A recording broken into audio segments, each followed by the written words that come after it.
All right, can we get a good sound check, please? Please, for the love of God, can we get a good sound check? Let us know how we sound. If it's bad, then we gotta. Yeah, and definitely be more specific than just say click, click, click, click, click, click, click. That doesn't mean anything to us. Yeah, that doesn't help.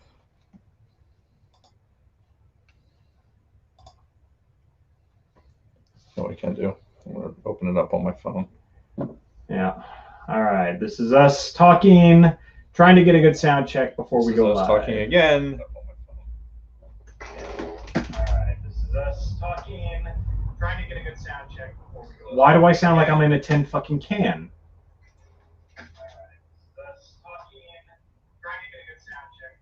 Why do I sound like I'm in a 10 fucking can?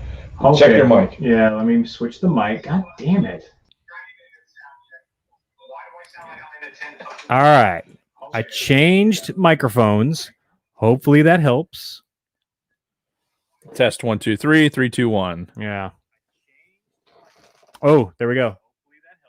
All right. That did help. I think we're good. 3, 3, 2, 1. All right, for fuck's sake. All right. Let's do 30 seconds of silence. Yeah, silence, and then we'll roll into the episode. We got to do this all over again. Yep. Oh, hold on. Let me bring up the notes. Hi, Mom. All right. The echo should be gone. I shut off my phone, so yeah, that was just there should not be any echo. Us trying to verify. And for God's sakes, if you hear something, please let us know ASAP with specifics. Don't say click, click, click, click, click, click. That doesn't mean anything. Yeah. It wasn't until I started seeing like bad sound. Yes. Like, hey, something might be happening. Yeah. So, all right. Now, what do I click, click, click, click, click, click? Now that's funny. All right. All right. We good? Yeah. Let's do 30. All right. Do the countdown and Ready. We'll do it all over again. And deux, trois.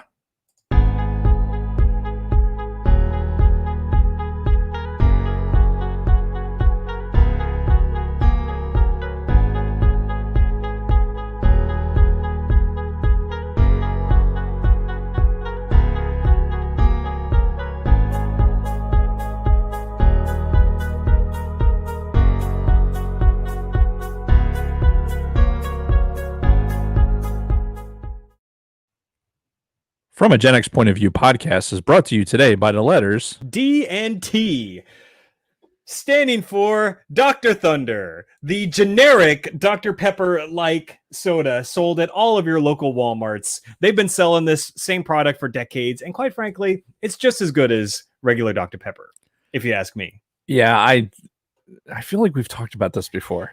So this is... This is one of the... I'm going to hold up the Diet Coke can just like I did before. One of the drawbacks of doing this kind of stuff live. Yeah. We had some audio issues the first time we tried to do this. We did. And really, from a Gen X point of view, is brought to you today by the letters C and F for clusterfuck. Because our audio shit the bed on us. Everybody in the chat's like, what the fuck? And yeah. And we weren't paying attention. Yeah, it was a big mess. So we lost a good 10 minutes of banter. So... sad face. I know, it's one of those things. Maybe it's still out there on the YouTubes. I don't know. But welcome everyone to From a Gen X Point of View podcast. I'm Mr. Jason Roscom. With me here each and every single week, the Doc Brown to my Marty McFly, Dave Martin. Hello, Dave. I like the Doc Brown thing. I like hearing it again. Yeah. How's it going? It's going better now that hopefully the sound is right. Yeah. We just had our fantasy football draft. Yes, it was a lot of fun. We had some food to go along with it. Yes, we did. And one of the ingredients of that food was El Yucateco hot sauce. So why don't we talk about that? It was fucking delicious, by the way. It was chicken wings. So I think maybe 2 weeks ago, I think I made a comment about how when we used to do the old podcast, how we'd eat before we start the podcast. My wife, Kristen, used to always cook for us before the show. So Dave would get here a little early. Yep. We'd pig out on whatever Kristen made for us that day. It was always delicious. And we'd go into the podcast full. And then something happened. I don't know what happened, but then suddenly there was no more food. So I made the comment. And then suddenly today, there was some fucking delicious El Yucateco spiced up hot wings. Yes. They were fucking fantastic. Mm-hmm. Listen, I'm not a good hot food eater. Right? I couldn't discern for you whether or not something is this pepper or that pepper or anything else. But I can tell you right now that the El Yucateco that was on those wings was spicy if you touched it, like we were touching the sauce and licking our fingers, like, wow, that's spicy. Then when you actually eating the food, it's just the flavor. Yeah. Like the heat almost goes away and it's just the flavor. And they were really, really good. Yeah. And it was the red sauce, the basic red hot sauce, El Yucateco. They've got multiple flavors out there though. In fact, you can see I have 2 empty bottles of El Yucateco. So 2 more to add to the empty El Yucateco bottle display that you can't see on camera. So I don't even know why we're talking about it. But yes, I polished off yet another bottle of salsa picante verde, the green sauce, which is fucking great. And then also a bottle of the triple extra hot sauce. Nice. Also really, really good. Nice. You talk about king of flavor. El Yucateco tastes so good. Yes, it's got some kick to it, but the flavor just mwah. It was really good. I'm not gonna lie. It was the wings.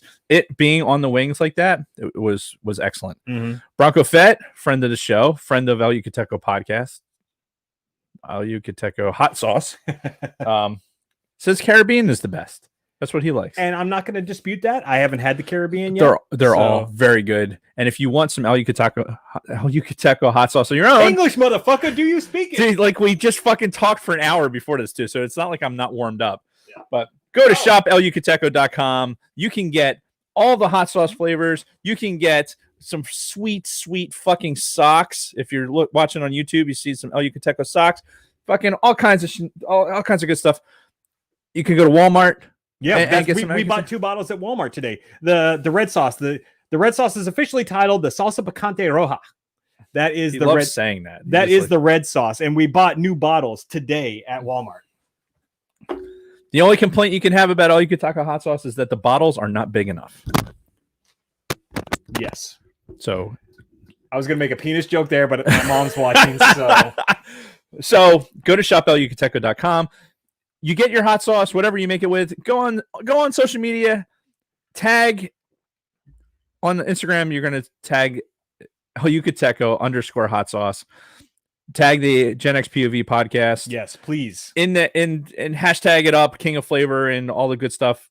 Really, really get out there and sell it because it helps us out. Yeah. So yeah, please tag us and El Yucateco on social media.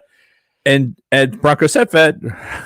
Oh my God. Wow. Dave is having some issues today. That first take fucked us all up. Like there's something wrong with my hard drive right now. I'm like skipping. I need a defrag. Yeah. Bronco Fett says go to Walmart, get some Dr. Thunder and El Yucateco. Yeah. So we might as well be pimping Walmart now too, right? Well, I don't think they'd ever pay us anything. No, probably not. So anyway, what are we talking about this week? We are talking about the 80s. That's right. So this was one of those shows that we kind of had to throw together at the last minute because, like you said, we did our fantasy football draft right before this, which, you know, if you want to be part of this next year, join our private Facebook group, the Sidebar Cantina. Just search Sidebar Cantina on Facebook, answer some questions. If we like you, we'll let you in. And this is where you can interact with us and the rest of our loyal listeners. And this is where we coordinated the fantasy football and everything. So we did our draft. And I forgot where I was going with that. I don't. Oh, what were we talking about today? Yeah, so we had to throw together just a very quick show topic for today. And what better thing to talk about on a Generation X podcast than the fucking 80s?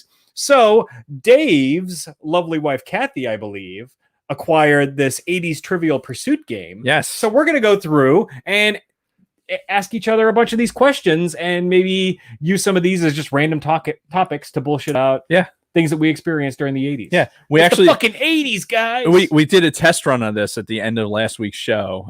Pulled a couple cards, and I think there's going to be some fucking fun stuff in here. I don't remember this at all. Remembering, yeah, we did do this. Was I drunk? Perhaps. Okay. Perhaps. Yeah, fair enough. All right, so that's what we're doing today. But before we get into that, we always get into our weeks. Right. So I guess I'll go ahead and get us started. As per usual. So the original letter of the day or letter of the week that I was going to start with was the letter N. And it was going to stand for normalcy. Because quite frankly, over the last 24 hours, I've had this kind of sense of normalcy because we're still recording this in the age of fucking COVID. When, especially here in New Jersey, Still lots of restrictions going on. They only just started allowing indoor dining at restaurants last week, and same with gyms. Gyms only were able to open up for indoor use last Friday, I think. So we're only a few days removed from that. And last night, Kristen and I went to our favorite restaurant here in town, the Iron Hill Brewery. And it was great because we got reservations. We did indoor dining. And as soon as we got to our table, they said we could take our masks off. So they're like, once you're at your table, but if you get up to use the bathroom or go anywhere else, put your mask back on. I'm like, fuck, that's fine. So we had our own table. They had to do 25% capacity. So we didn't have a bunch of fucking people around us, which was great. We love that. Right. And we got to have the full Iron Hill menu. I got to have a bunch of craft beers. Oh, it was so good. It was kind of like pre-COVID a little bit. And then this morning, I went back to my fucking gym that's right down the road, the Giant Fitness here.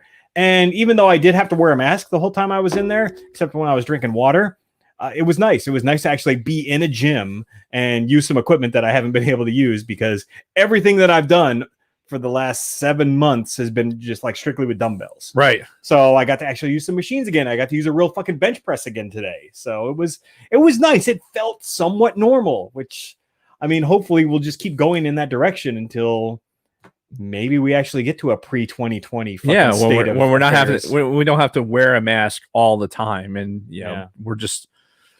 It would be nice. Yeah. It would be nice.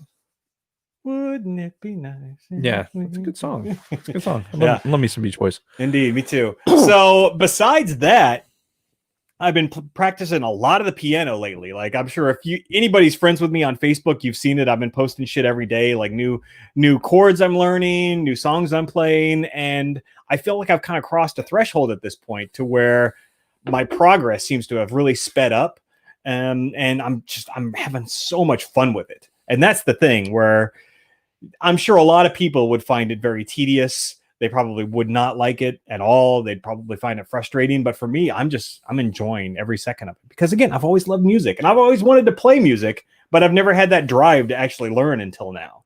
So it's been great. And I'm telling you, man, that fucking app that I got that teaches you, fucking phenomenal. Yeah. What was that app? It's called Simply Piano. Simply Piano. Okay. Yeah. Kathy and I were actually talking about it the other day, and I couldn't remember what it was. Yeah. And I mean, if she gets to a point with like her instruction and everything where she kind of hits a wall, that fucking Simply Piano app, man, it's good. You got to pay for it. It's got like a monthly charge, but well, and honestly, there is something to be said for when you have to pay for something, that there is some structure to it. It's not, if for something that's for free, you can only imagine it would take you so far, and then to get to the next level, you'd have to pay for it anyway. Yeah. And free apps, the expectations are low, right? Mm-hmm. If you download any fucking app that's free with a plus sign next to it, expectations are low. You're probably gonna have to pump money into it to get some kind of features, but for this, you just pay that flat fee, and it's a very robust set of features. They're adding new songs to it all the time. It's fucking great. Neat. Absolutely love it. Neat. Yeah, we'll definitely have to check that out. Yep. And besides that, this last weekend, I did another bonus episode of the show, another solo episode where I talked again about some more retro gaming stuff. I made a couple of eBay purchases, bought a couple of old NES games, basically reacquired some games I used to own and then stupidly got rid of over the years. So I repurchased the original Dragon Warrior and the original Final Fantasy for the NES. Also bought the Sega Genesis Mini that came out last year. So really? Yeah. Oh, okay. Yeah. The box is actually right behind you there. Inside that other box. Shit. Yeah. So, yeah. Been doing some retro gaming whenever I have time. This is the thing, though. With the fucking working out and the piano and actual work, I'm like Dave now, where my days are just fucking completely spoken for from sun up to sundown. And I don't even want to get into my sleep problems, because those are just getting worse and worse as every fucking day goes on. But that's been pretty much my week. Dave's mesmerized by the. Well, I'm just looking Genesis to see Mini. what games are on here. It's got a lot of games, but 40 classic games plus 2 bonus titles. I also made a very bold declaration that I'm sure won't go over well amongst the masses. But the Sonic the Hedgehog games, garbage, garbage. Not nearly as good as the Mario games. I'm sorry, but Sonic sucks. Well, all right. I won't go that far. I won't go so far to say that Sonic sucks, but I think that it doesn't. It's not as good as the Mario games. I mean, No. Mario's the gold standard. Yes, exactly. So it's not necessarily a bold statement, but Sonic it's very playable. I'm sorry. I mean, I guess if you just want to fucking zone out and just look at a lot of fast colors, Yeah, for like 1 or 2 levels just before listen you to get the music. bored. Okay, the music, it had the music going for it. I'll give it that.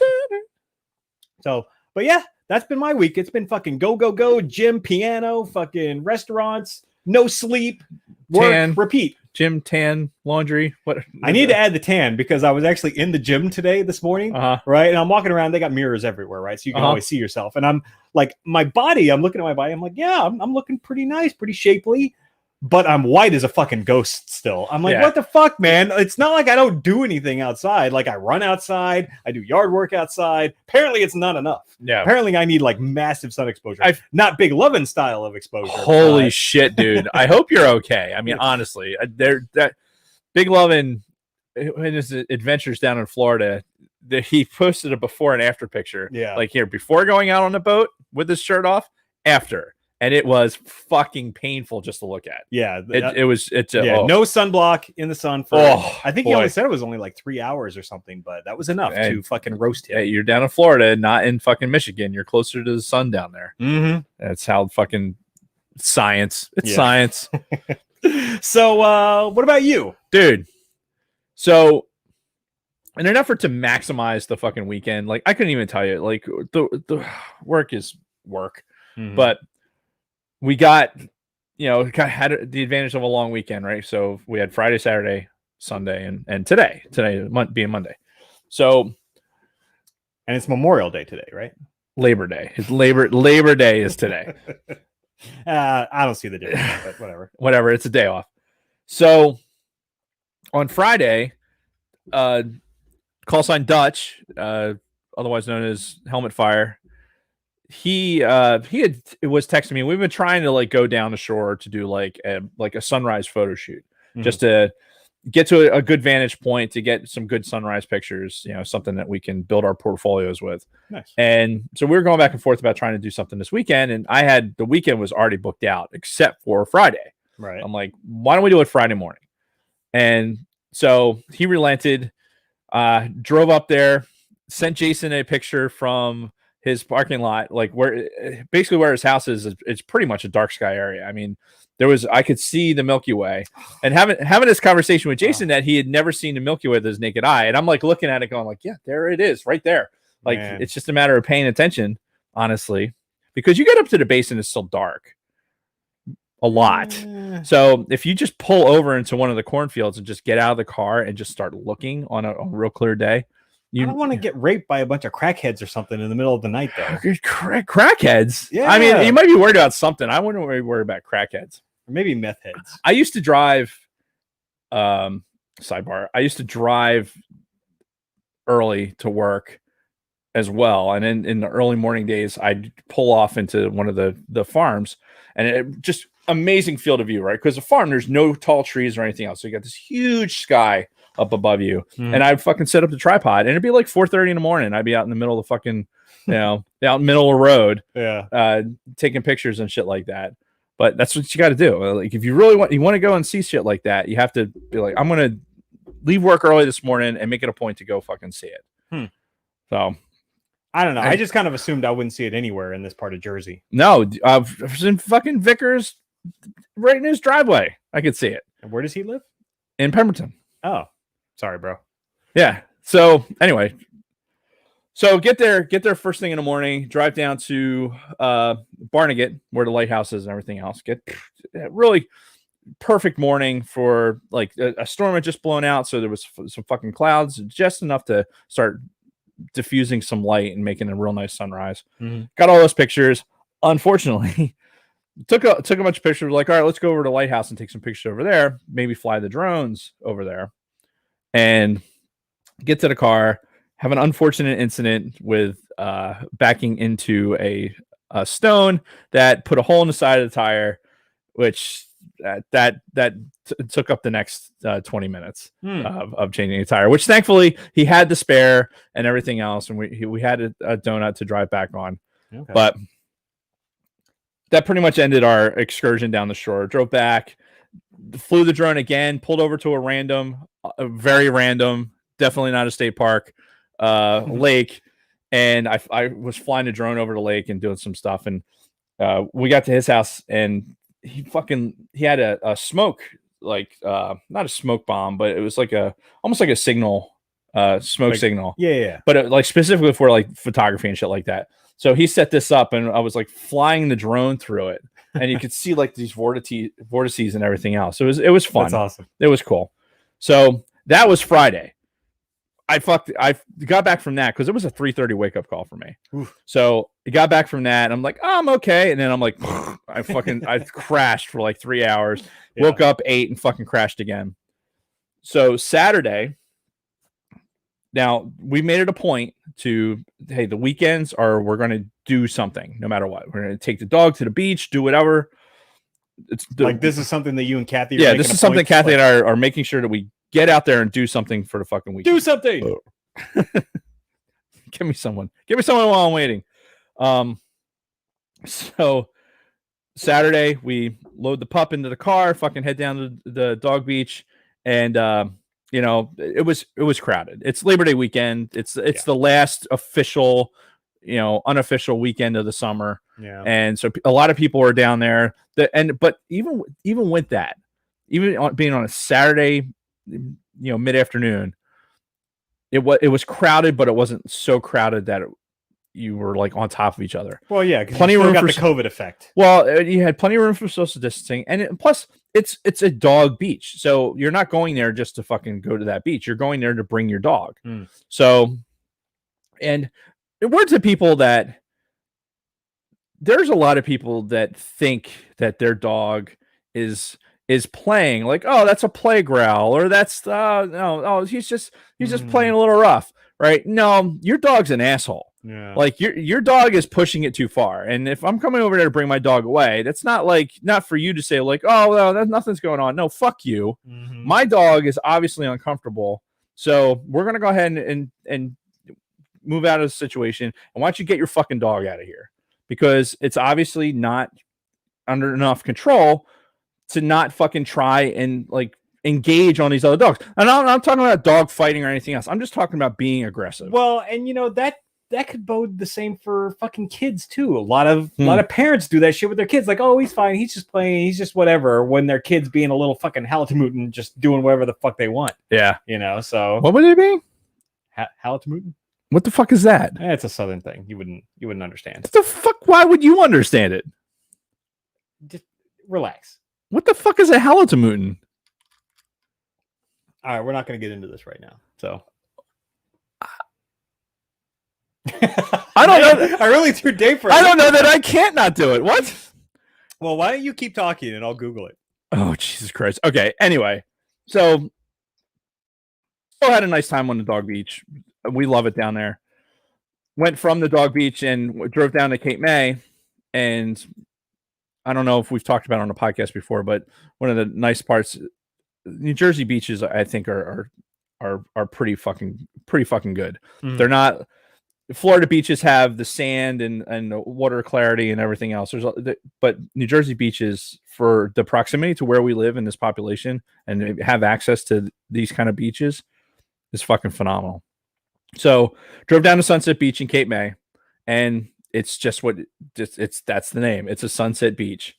So the idea was to take Holly, our pup, and fucking get some pictures with the sunset and do all this stuff. Yeah. I'm not gonna lie, and Kathy will tell you, I've been bragging about this since fucking Saturday.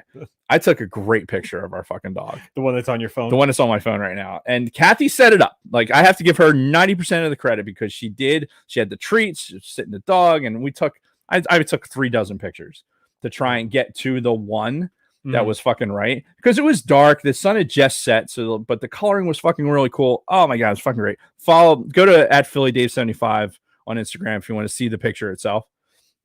But fucking great picture.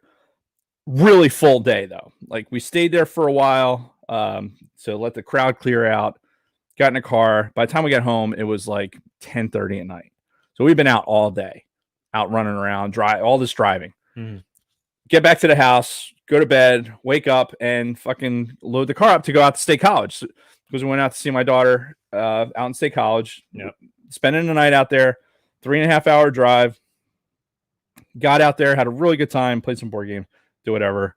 And the next day, no, it was so we get out there. I gotta tell this story. So we get out there and we see my daughter right before she goes to work. And we're like, okay, cool. We're gonna go do something. Do something. So we go to there's a mountain, Mount Nittany, that basically overlooks the school and there in State College. And I've been wanting to climb this since Kate started going to State College. I wanted to go out there and do it. And I tried to drag Kate into it one time and she just wasn't having it that day. It was fucking hot. It was like 98 degrees outside. Oof, yeah. So, and I'm like, it can't be that bad. Right. So we go up there and so Kathy and I we're going to climb Mount Nittany. And the weather was pretty good this weekend. It was fucking beautiful. This was a beautiful weekend for having a Labor Day weekend, having 4 days nonstop of sunshine and 80 degrees. Yeah, and not like stupidly hot. Yeah, no, it was not hot, not humid, just nice. It was fucking nice. It was beautiful. So perfect time to go up and do something like that. And so I'm looking. We know how to read some topographical maps, right? So I'm looking, and I'm in the All Trails app to look at the hike.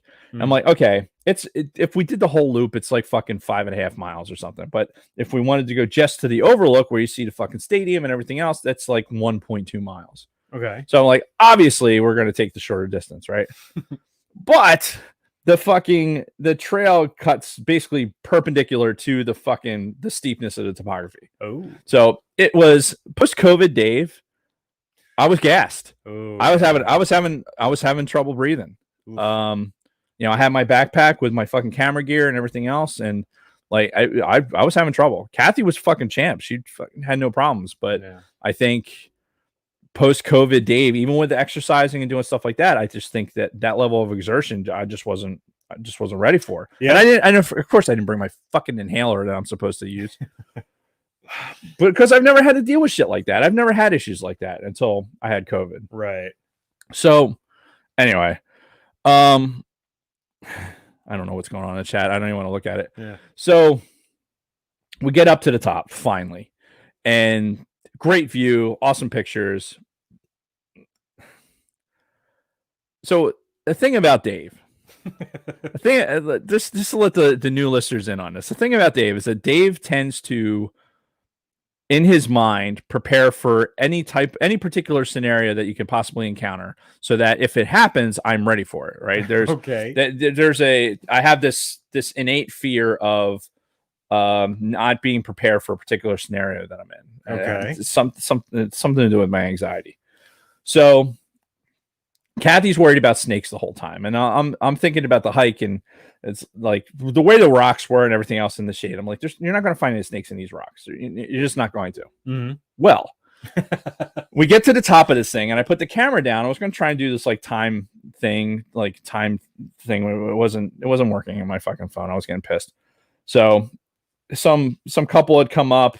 We had the top of the mountain to ourselves for half a minute, and some older couple came up, and I took a picture for them, and then I went to go pick up my camera so we could go. I looked down, and in a tree there was a snake. It was like all coiled into the fucking tree. Nice. And it was according to some of the other nature people out there, it was like, oh, it's just a garter snake or whatever. So it wasn't that big a deal. And I'm just looking at it. All I saw was the eyes. Mm-hmm. Right? I'm like, oh fuck, it's a snake. But I was thinking throughout this, as you're getting your shit together and you're like, we're going to go do this hike, you could encounter snakes. Sorry, Kath. But the possibility is out there, however unlikely. So I had a thing like it didn't surprise me. I'm going to move slowly, make sure I get away from it. I've encountered rattlesnakes before out in the wild, like on mountain bike trails and other types of shit. So I've stepped on one in Boy Scouts. Like I could step straight on a fucking rattlesnake. Yeah, I'd be more concerned about like mountain lions than snakes. This fucking trail is so. I mean, it is. There's a ton of people going up and down this mountain. Yeah.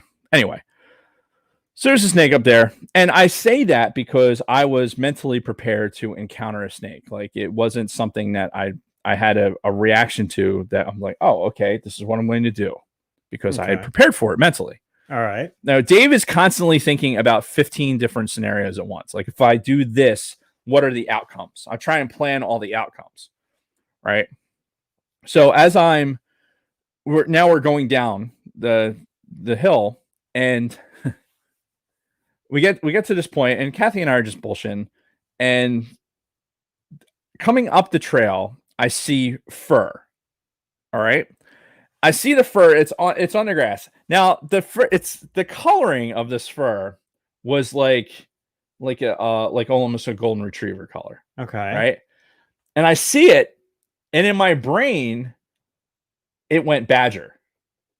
Right. in my fucking brain, that was like, I see this fur. It was like low to the ground, because if you've ever seen a badger, Google it. But badgers are like low to the ground, kind of like shorter legs. I see this thing and I'm thinking fucking badger. Right. So I had this moment, and Kathy will tell you, like, I had that moment where I locked up because I wasn't planning for a badger encounter on this fucking hill. Like, because Google it later. Apparently, there's been 4 badger sightings in the entirety of fucking Pennsylvania since 1946. Okay. So badgers aren't a thing. They're not a fucking thing. Why I immediately thought badger is fucking, I have no clue. Yeah. It's just that's what came into my head, and I stopped because I had no reaction. If I had been armed, I would have drew my weapon on it, because I convinced brain identified threat, and I would have went to eliminate that threat. As it turns out, it was a fucking like Maltese. It was a fucking dog that was off leash coming up the fucking hill. But it was like it entered my fucking threat window as a fucking badger, and I'm just like, what the? And I stopped myself, and I like. Kathy will tell you, like, I just like kind of went into my defensive stance, and had I been armed, I swear to God, I would have fucking. You would have killed somebody's dog. I would have killed somebody's fucking dog, because I was like, I don't know what that is. Bam.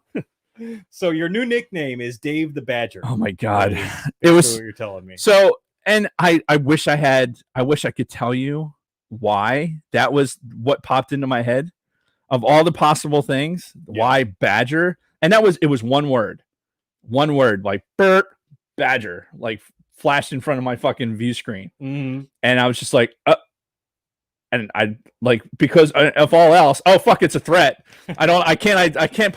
It's because badgers are they eat fucking snakes and fucking other like predators. They don't give a shit. Yeah, like just no reason in God's green earth why I should have been thinking that dog.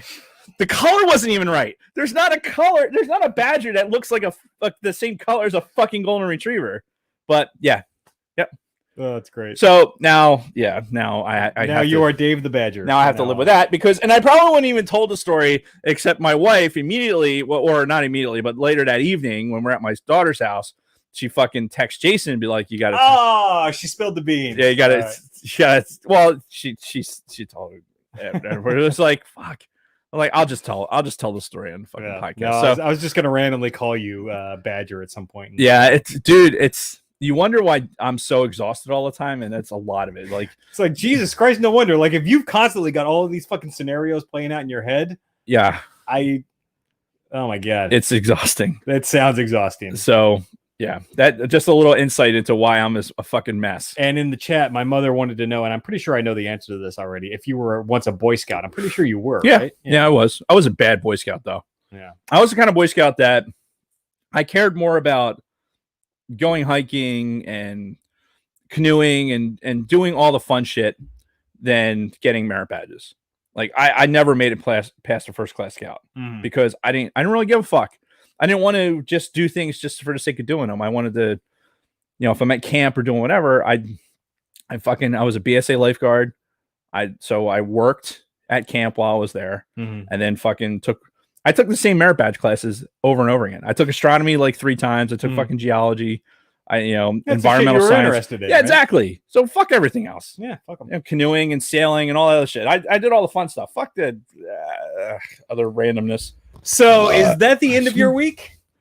That was enough. Yeah. I mean, literally, we left State College this morning, had breakfast. Real quick on the COVID thing. So you're talking about how the normalcy. So in State College right now, because it went from where COVID wasn't really like it wasn't prolific. Like going out and visiting my daughter before all the students showed up, it was kind of like, yeah, it's a thing. People are wearing their masks and stuff. It wasn't really like big news. Mm-hmm. You flood the campus with all the students that have come in. Now COVID's suddenly a big thing again. When you're walking downtown in State College, masks are mandatory. Like same thing with the restaurant stuff. We sat down in a restaurant though for the first time since March. Yeah. Like that was the first time. Like you were talking about. Yeah. Like we actually sat down in a restaurant for breakfast and it was like, wow, this is fucking weird. This is the first time. Did they let you take your masks off? Once you sat down. Okay. Yeah, once you sat, like while you were eating and everything else, while you're at the table, you could.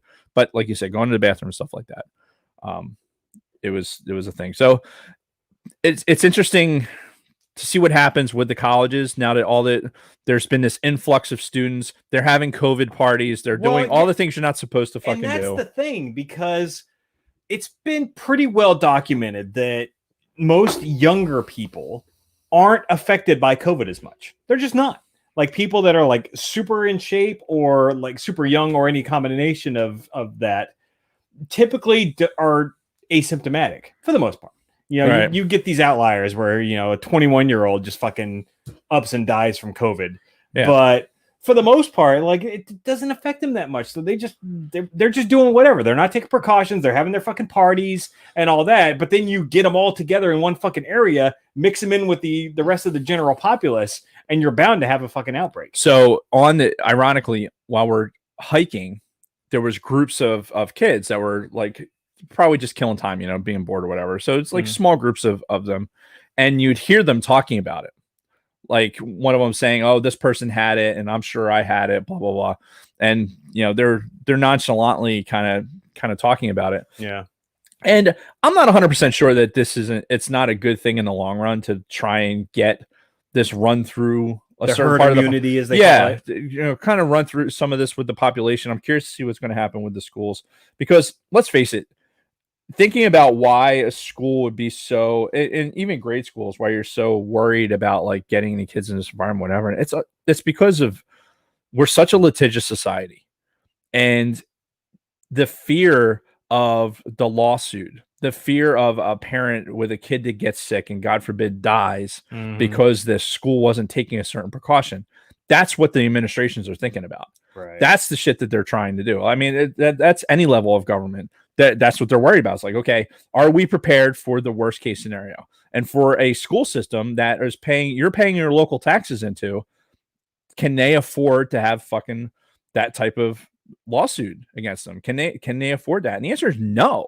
Right. They can't. Yeah, because most of these school districts, despite the fucking property taxes they're taking from me every fucking year, they still apparently don't have any fucking money. I think it's somehow like 38% of our fucking property tax goes into the schools or something like that. But it is I was thinking about it because Kathy was napping on the drive home, and I spent all this time in a car, and I'm really thinking about like why, like what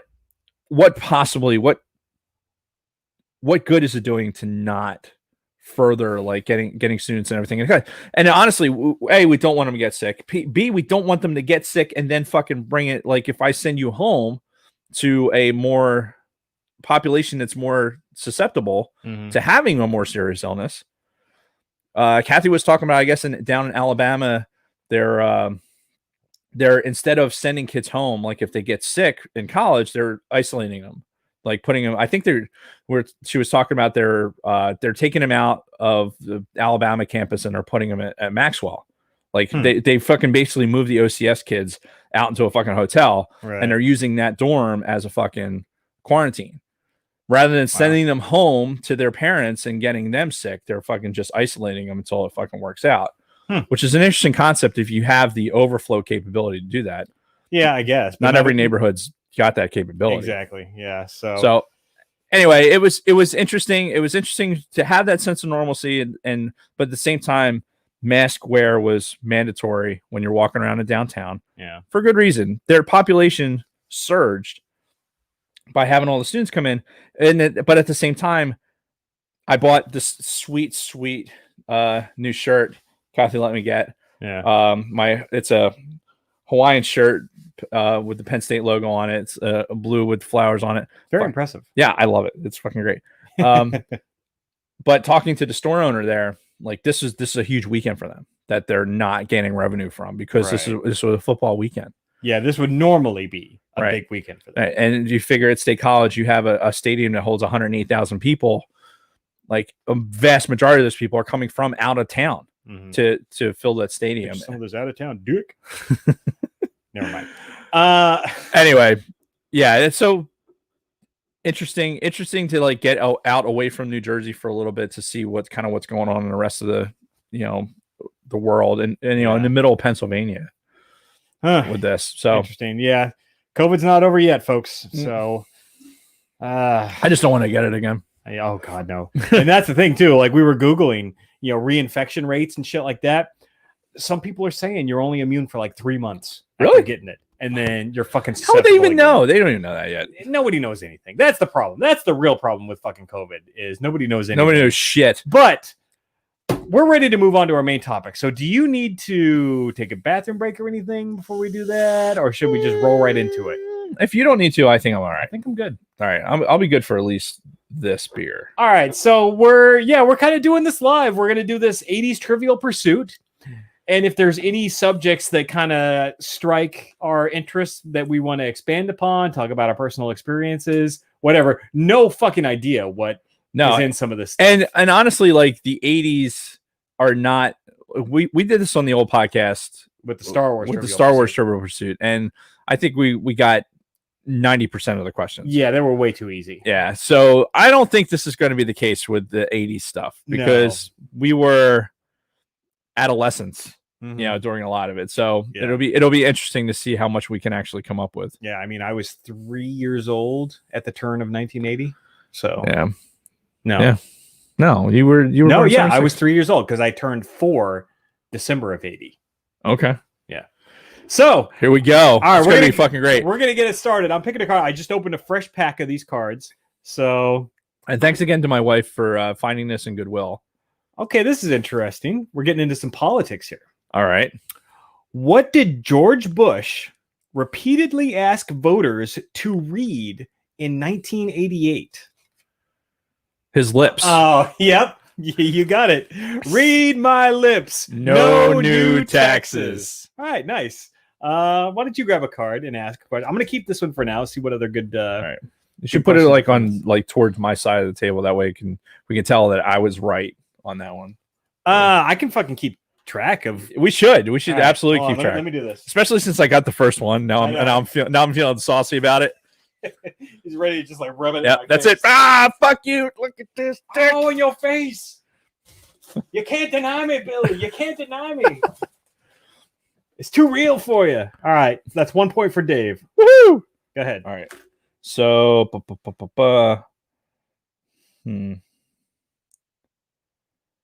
Okay. Interesting. For TV, what game show hostess reflected as a child when I was having that alphabet soup? I never thought it would pay off. Wait. Read that again, slower. Okay. What game show hostess reflected, quote, as a child, comma, when I was having that alphabet soup, comma, I never thought it would pay off. Vanna White? It is Vanna White. Yes. I mean, that's the only thing I can think of is Vanna White turning the fucking letters on Wheel of Fortune. So, no, hold on to that. I'm going to see if there's another question on here that... Your mom got it. Nice. Oh, that's too easy. All right, I'm going to ask you a super easy one, but then I'm going to ask you a real one. This one doesn't count. What smash 1987 comedy was hyped? They changed her diapers. She changed their lives. Say that again. This is movies now. Uh-huh. What smash 1987 comedy was hyped, quote, "They changed her diapers. She changed their lives." They changed her diapers. She changed their lives. This is a movie. Come on. Look who's talking. Wow. I kind of just thought this would be a no-brainer. 3 Men and a Baby. Oh, All right. I'm going to ask you one more. that because you know what I did say that didn't count. So, oh, this is interesting. Yeah, we'll see. What Great Dane, talking Marmaduke. talking about a woman, Oh. had Sylvester Stallone and Mark Gastineau's names tattooed on her buttocks? Great Dane, as in like Just a woman, and I'll give you a hint. She's British, but had Sylvester Stallone and Mark Gastineau's names tattooed on her buttocks. Sylvester Stallone is the key here.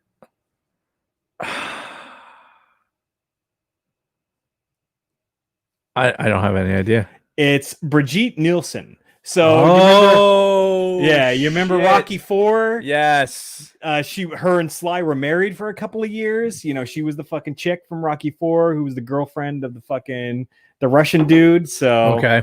All right. So no points for Dave on Good that. one. Sorry. Good All right. one. You're up. I'm gonna give you an easy one. All right. Throw me that softball. Just because I thought it was funny. Whose signature appeared as treasurer when Disney dollars were introduced in 1987? Treasurer. It's got to be one of the animated characters. Scrooge McDuck. Was Scrooge McDuck? Yes. I said it was an easy one because It was, yeah. Took me a second though. I had to think about it. It's good. All right, nice, cool. I'm gonna pick a new card for you. Oh man, we're getting into.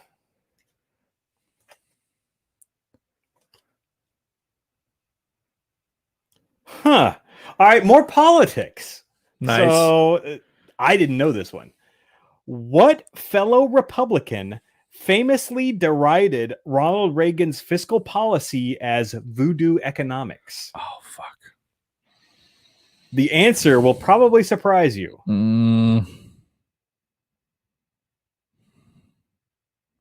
Fuck. I know this one. I would never have guessed this. It's a fellow Republican derided his economic policy as voodoo economics.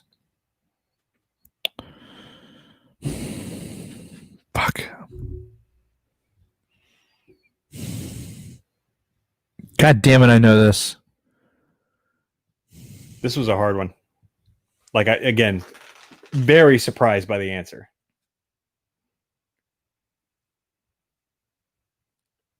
Don't have all day, Dave. I don't know. George Bush. You know, I was going to take a guess at George Bush, but it didn't feel right. Which is weird because he was his vice president. Yeah. You know, so all right, I'll ask you another one. That one was weird. This one I hope you get. This is TV. What series did Steven Spielberg name for one of his dad's favorite sci-fi magazines?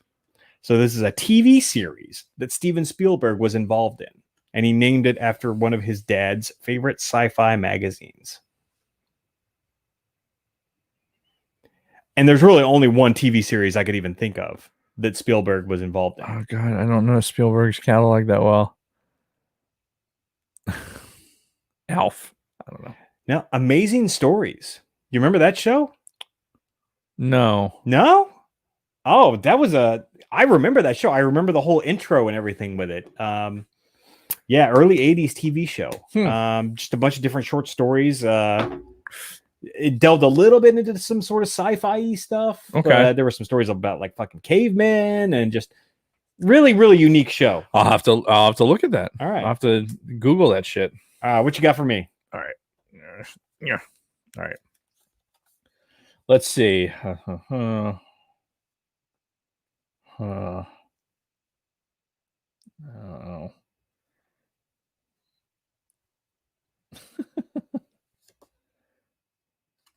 Here's a music one for you. Music, okay. Yeah. Yeah, I'm pretty sure you get this. What metal band opened its Rock of Ages What metal band opened its song "Rock of Ages" with a voice muttering the nonsense lyric "Gunter Glieben Glotten Globen"? Well, it's Def Leppard. Yeah. They're the ones that sang Rock of Ages. Yep. So. Splat out. Yeah, that's an easy one. I wouldn't have got that. Here's another gimme. Who took 5 stitches in the scalp after smacking his head on a diving board at the 1988 Olympics? I know this one. God. Yeah, I have no idea. Greg Louganis. Yeah. Yep. Huh. You don't remember that? Didn't you watch the Olympics as a kid? Not really. See, we were always into the Olympics at my house. Really? Like, especially like swimming and diving. Because I was always into swimming. What was the Olympics that had the fucking mascot? He was like an eagle man, and he had the fucking torch up. You remember? I think that was like the 84 Olympics. The 84 LA Olympics. Yes, because that fucking eagle dude is still painted on a building as you're driving from Bakersfield to LA. That dude, that fucking mascot, is still painted on a fucking structure. Well, shit, the Coliseum, right? Don't they? With the Olympic Stadium, yeah, like they still have the torch and every other fucking thing there. Yeah. So yeah, I mean, it was Olympic City. I think LA is supposed to get the Olympics again really? At some point. I'm pretty sure. Somebody Google that, Jamie. Yeah, Jamie, look that up. Bring that up. Yeah, I don't know why though, with all the pollution and everything else. Though I guess they just recently had it in China. Within the last decade. So. Well, they're gonna have new stadiums built for other shit. So, fuck, who knows? Who fucking knows? Yeah. I'm still curious to see the fallout for like talking about COVID shit. This was an Olympics year, 2020. It was supposed to be in Tokyo. So the fallout from how that's going to work with moving the Olympics, like whether you're delaying it so far, because I can't imagine as an Olympic athlete. Like everything has like a rhythm to it, right? Yeah. You go to nationals and you compete in these competitions to get qualifiers and everything else, and you pace yourself like to be at your maximum performance by the time you get to the fucking Olympics. Yeah, because it is like you said, very structured. Yeah, it's tapering. So like for swimming anyway, and it's a way that your practice regimen goes and everything else, and you can't. It's just like I look at the baseball shit that's going on right now, like the baseball season. And ultimately, I think we're going to see it in football as well. Yeah, with no preseason and everything else. With their battle rhythm being so far off, like baseball players they're slaves to what their schedule is like. And you have younger players that play winter ball and do stuff like that during the winter. But for the most part, they have a pretty set schedule. Like spring training starts at this particular time. This is when they're going to start working out. This is when they're going to start doing shit. Pitchers are going to start throwing at a certain time. And they're warming up their arms to get ready for a fucking season. And when you start warming people up for that, then shut them down, then warm them back up again. You have injuries, you have like everything is off. The stats for 2020 are going to be off. How players are playing, and to kind of forecast that into the Olympics, I think it's the same thing. I mean, you have all these Olympic athletes that are going to be just out of tune. Yeah, because then what happens? Is it a new 4-year cycle? Like, are you going to say, or we're doing this in this timing, or do you fucking blow it off? I don't know. I mean, Jamie would have to bring that up.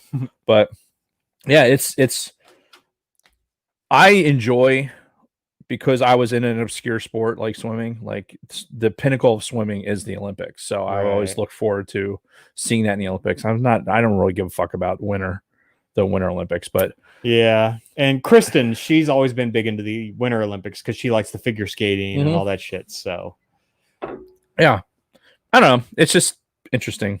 Yeah. And was the answer Isaac, who is really our Jamie, said 2028 for okay. LA. So I wasn't pulling that out of thin air. No, you were right. All right, let me see. All right, here's an easy one for you. What TV star donated to the Smithsonian one of the sweaters his mom knitted for him in 1984? TV star. Sweater. I mean, Mr. Rogers is. That's exactly what it is. Right, Mr. Rogers. Very nice. Okay. No, I'm going to go to a new one. I like the movie and music ones. I do enjoy some curling. Don Solsky in the chat brings up that curling is the best. I do. And it's fucking such an obscure fucking thing. Just, especially, I mean, not to be misogynist about it, but Kathy says we need music, by the way. I guess while we're waiting. In like between things. Yeah. I'll just hum. How's that? Yeah, like women's curling.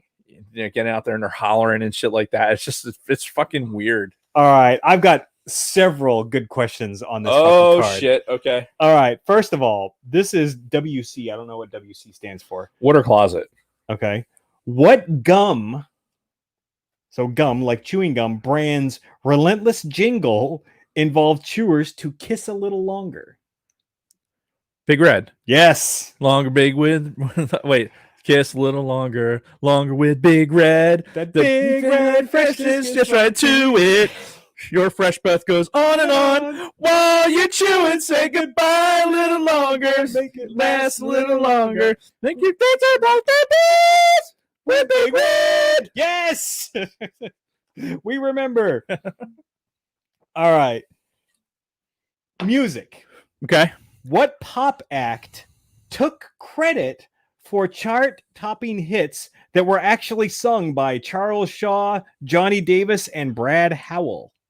This has got to be Milli Vanilli. It is Milli Vanilli. That's because it's the only one I knew that fucking somebody stole music from. Yep. Like, at least in that time frame. All right. Last one from this card. Okay. This is another softball, but it's good. It's a good discussion topic. What black and red Nike shoe introduced in 1985 was originally banned under NBA color rules? Air Jordans. Yeah, the Air Jordan. Yeah. So that's an easy one. That's a Brady one for you. Like Brady's the Jordan guy. That came up recently. I don't know if it was in a commercial or watching something, like, because they had a big Jordan like special that was out. It was like, oh yeah, was that the 30 for 30? No, not the 30 for 30. It was a fuck. Somebody help in the chat. Oh, it's the last something. The last samurai. I don't fucking know. Anyway, I think it was just on TV. That's why I knew it so easily. All right. Well, you're up. All right. You're up. All right. Wow. Okay. That's probably. Oh, I'll go ahead. So, who famously told his wife while awaiting surgery in 1981, "Honey, I forgot to duck"?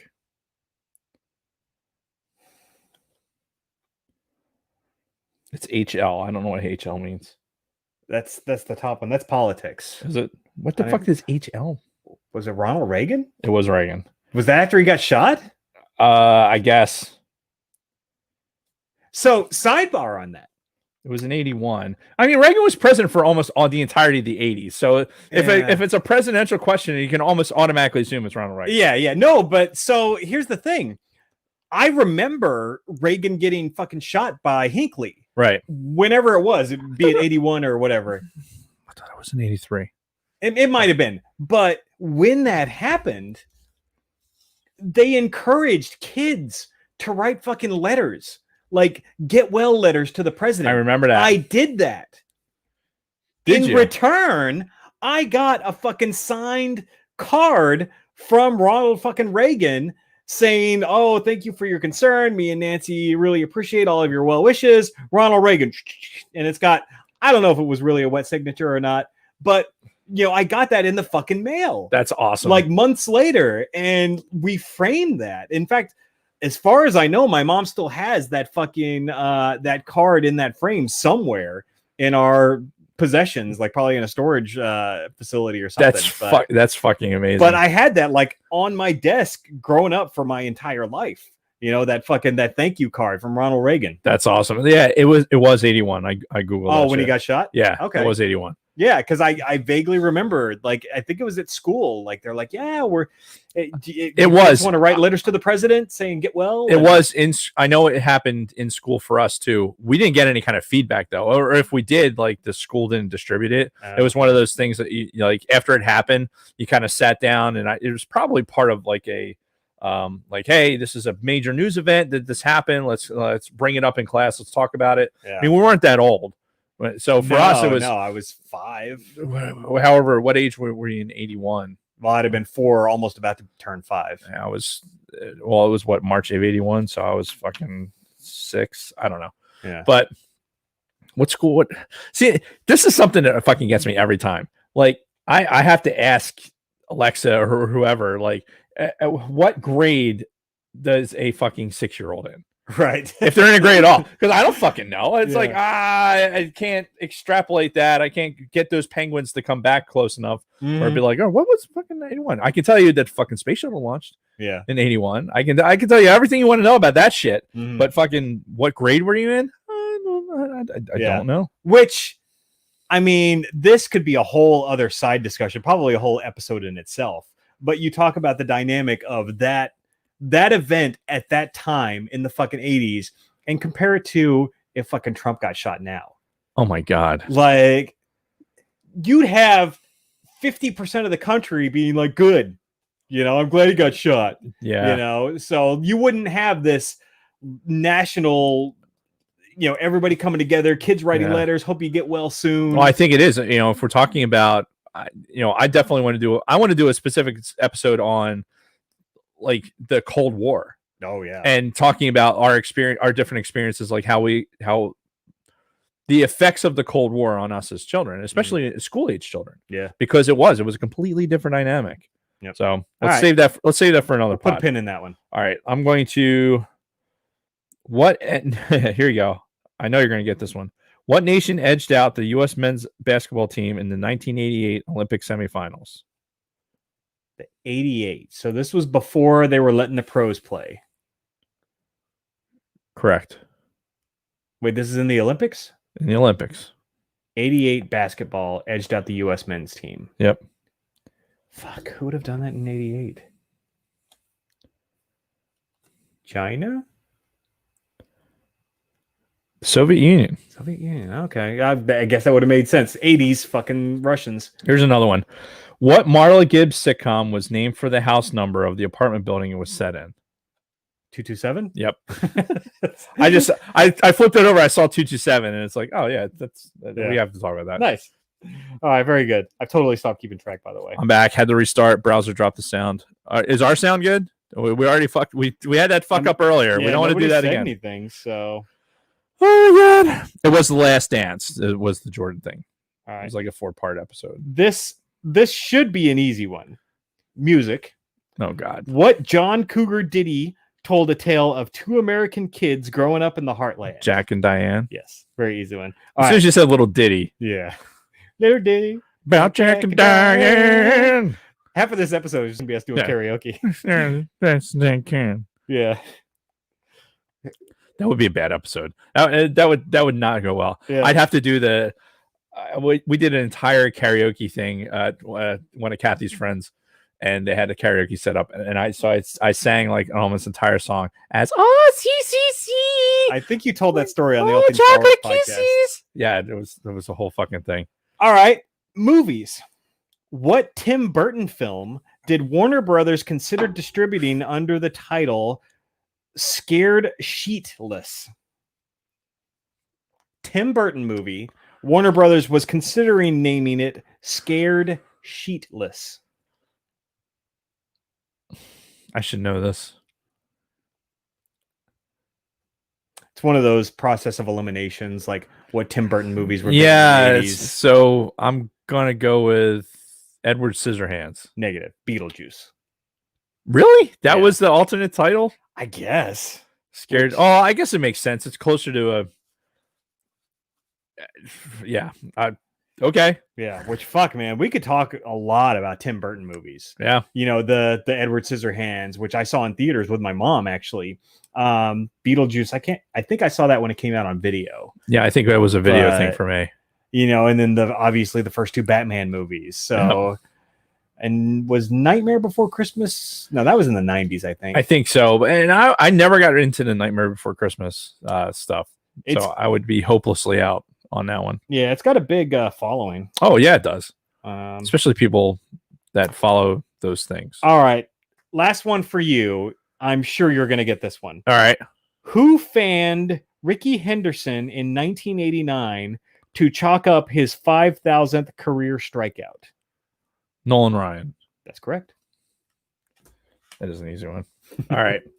You're the baseball guy, so I figured you'd definitely know that one. Yeah, so you have to have like the music in between, Right, as right. the transitions So, going. now, see, if I had my keyboard over here, I could actually like play us. We should do that. Like when we do the new studio setup, we just had the fucking keyboard over here, and you can just. I need to get a smaller one. That was too big. So. Who rose from humble beginnings in Who rose from humble beginnings in Klerksdorp, Transvaal, to win the 1984 Nobel Peace Prize? I have no fucking clue. Klerksdorp, Transvaal, apparently is a real place. According to this. Sure.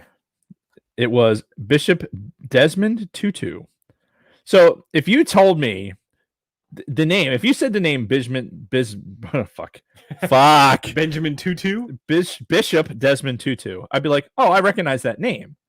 I couldn't tell you why. I couldn't tell you that they won the Nobel Prize in fucking 1984. And I pray to God that this fucking piece of information does not offload a fucking penguin of something that I fucking need to know. You just need to brain dump it right now. That is the danger. That is the danger of doing this. Jamie, hit the dump button right now. Fuck.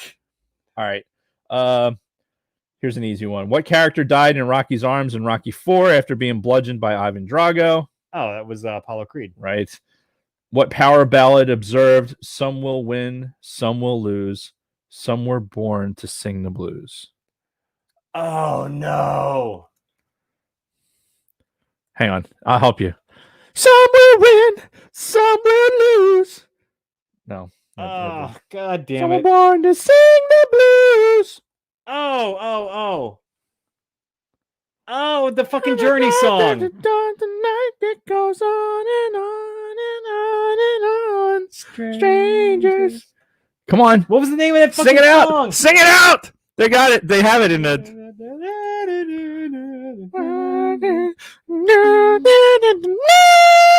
Don't stop believing. Yes. Jesus Christ. God. I had to get to the fucking guitar solo before you got it. I'm very disappointed in myself with that one. I'm sorry. Oh, here we go. Since I don't know if Tony Ferrari's listening, but we have a Canada reference. What athlete's trade to Los Angeles inspired the 1988 Sports Illustrated headline, "Whoa, Canada"? Wayne Gretzky? Yes. Yeah. That's pretty easy. There. That was probably the only hockey and/or Canada reference we're going to be able to get in this show. All right, let's each do one more card before we close this up. So let me find.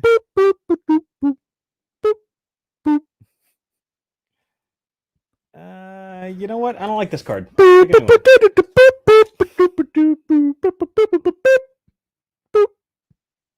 one sucks too.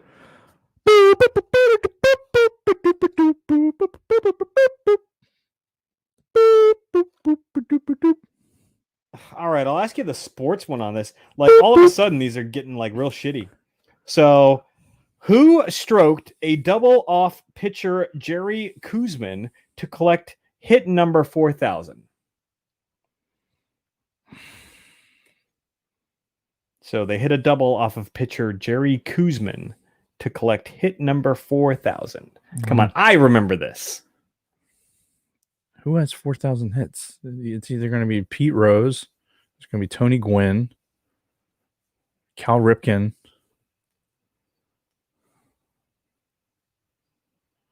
Who the fuck else had 4,000 hits in the 80s? I recall this being a record at the time. I'm sure it was.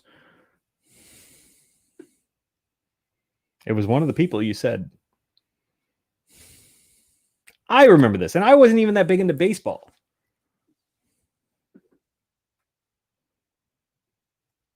Pete Rose. It was Pete Rose. Yeah. All right. What Michael Jackson hit began with the line, "Your butt is mine"? Thriller? No. I don't know. Wait. Because all right, so you say that line, and immediately what pops in my head is fucking Weird Al. That's true. Like, so that should actually lead you to this answer pretty easily. What song was that Weird Al sang? Bad. I'm bad. Something like that. Well, the Weird Al song was Fat. Fat. A parody of Michael Jackson's Bad. Bad. Your butt is mine. I didn't know I didn't know that's out. Like, At least I had the tune right. Yeah. I'm just looking to see if there's anything else Was it redeemable. Bud or Bud? Oh, But see, Kathleen brings up a good point. Yeah. You know, was it Bud? Could have been Bud. Which, knowing all sorts of implications. Yeah, knowing what we know about Michael Jackson, him starting a line with "Your butt is mine." Yeah. Yeah. We'll just leave it at that. All right, last card before All we close up the show. All right. Let's see. Reactor. Mm-hmm. And if you don't see any good questions on there, feel free to grab a new card. I had to go through like 3. I'm like, I don't know what any of this fucking shit is. I'm just going to say this one because it has this word. Okay. What actor played identical twin gynecologists Beverly and Elliot Mantle in Dead Ringers? Oh fuck! I had no idea. Was that Jeremy Irons? It was Jeremy Irons. Yes! You son of a bitch! I remember that movie. All right. Let's do another one. Here's one you have to get. Okay. What 2 heroes had to overcome monsters like Gotcha Wrench and Foreman Spike in Nintendo's video game Wrecking Crew? Oh, Rampage? Wait, say that again? What 2 heroes had to overcome monsters like Gotcha Wrench and Foreman Spike in Nintendo's video game Wrecking Crew? Wrecking Crew. Mario and Luigi? I don't know. It was Mario and Luigi. Wrecking Crew. Hey, I didn't write the Was card. that the original title for Mario Brothers? No idea. Huh, weird. All right, here's another easy one. What beer ran U.S. ads with a slogan mistranslated into Spanish as filling and less delicious? Budweiser? No. Miller Lite. Oh, was Miller Lite the less filling tastes great? Tastes great. Okay. Yeah. Less filling. Tastes great. Less filling. Tastes Yeah, great. those commercials were annoying. They were annoying. Well, it was fucking 80s. It was. It was the 80s beer commercials. Indeed. Here you go. Here's another one. What daytime soap had aired a record 35 years when NBC replaced it with a game show called Wordplay in 1986? This Young and the Restless? I don't know. Young Days and of the Our Restless Lives? is still on. This was replaced in 1986 by a fucking game show that never survived. And the show never came back after that? Apparently not. It was called Search for Tomorrow. I never would have. This would have had to been one of those where if you had were a sick kid and you spent a lot of time at home, Yeah. during a school day and end up watching fucking the stories. Mm-hmm. Yeah, you could get slammed into that. What band's True Stories album inspired British group On a Friday to rename itself Radiohead? What band's True Stories album inspired the British group On a Friday to rename itself Radiohead? There's a lot going on in this question. Yeah. Ultimately, we're trying to get to a band name. Right. And the album that they made was, what was it called? The name of the album? True Stories. True Stories. True Stories. That seems like it's before my time. I'll just say the Rolling Stones. No, it was Talking Heads. Huh. I was never a big Talking Heads guy. Trying to think, like, what's a Talking Heads song? What's a popular song? Psycho Killer. They also had the one that was the big song in the fucking 80s. Yeah. I'm thinking of something else. Anyway, is that it? I think so. I think we killed enough time with the 80s trivia. That was actually that was pretty fun. I'm looking forward to getting through some more of these cards at some point. No, you combine it with the stack we haven't gone through. Oh Jesus! But yeah, that was a fun conversation. Days go by video. What's happening? Letting the days go by. Or is that the names of the songs? Let the days go by. Hold me down. Yes, I was never. Time. It was on fucking like MMR played it all the time, so it was all constantly on the radio here. Yeah, not my cup of tea. Same as it ever was. Mostly What because- fucking movie was that? Same as it ever was. Yeah, I don't know. Water, the bottom of the ocean. This was the musical episode from the next point of view. See, if for nothing else, if we start doing reminiscing about shit, it's going to be. I think what we've done in 8 episodes of this podcast is that we've highlighted that jingles are fucking effective. Yes.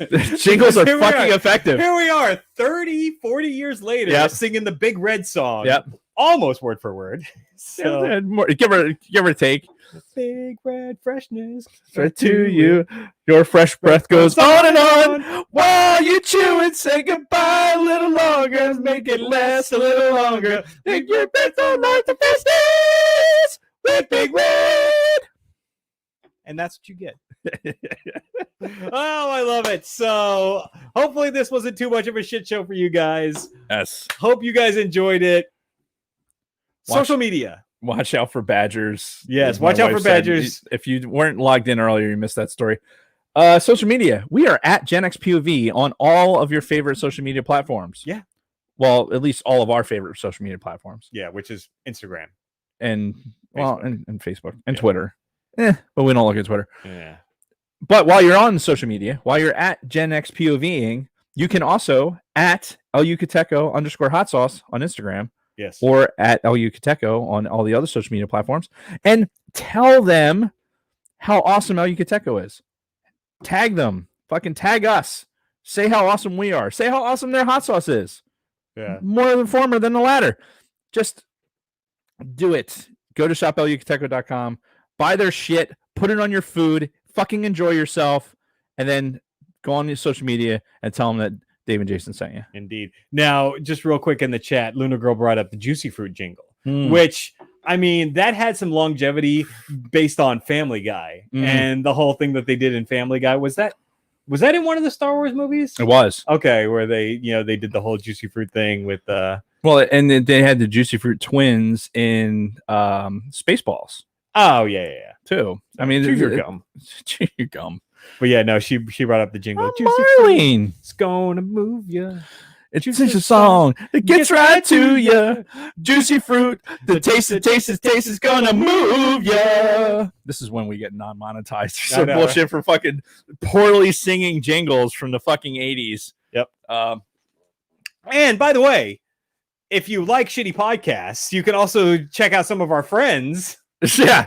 How about the ATSW Escape Pod? Yes. On all of your podcasting platforms. Yeah. And what are they talking about this week? I have no fucking clue. They posted it. I forgot what I don't remember it. Search for the Escape Pod. It's the one that has all the fucking cool graphics. They do a really good job of fucking getting their graphics far better than us. Yeah. No, our social media game is weak. Yeah. And by our, I mean Jason's. Because what the fuck? Well, I don't participate apparently. So. Clearly.